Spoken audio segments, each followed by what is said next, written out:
The Sony 100mm features excellent autofocus capabilities, but if you find the need to manually focus this lens, you're going to need this manual focus ring. Let me show you how to install it.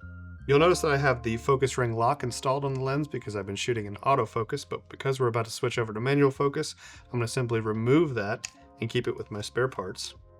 I'm going to set the lens to the side, and I'm going to use the tool to remove retaining ring from the housing.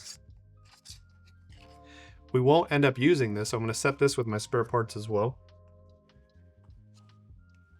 Take the body cap off the camera. Take the back cap off of the lens. Align the dot of the lens with the dot of the camera, like you normally would. Bayonet the lens in place. Remove the lens cap. And here we're going to take the manual focus sleeve. You'll notice that there are 3 pads that provide a slip fit over the lens, and that's what's going to interface with the ring of the lens itself.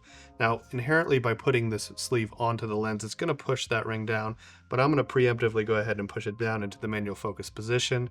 I'm going to take the sleeve, I'm going to slide it up and over the lens itself, and you'll notice that I do start to feel some friction against that sleeve, and I just want to push it all the way down until the gear teeth align with the drive gear on the inside, so that when I turn the knob on the side of the housing, you'll notice that I am in turn making the lens manually focus.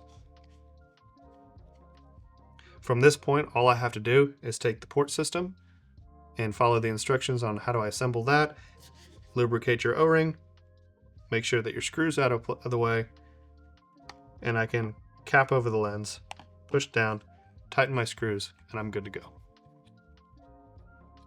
If you have any questions about this installation or its application, please drop a comment down below or feel free to shoot us an email to ikelite@ikelite.com.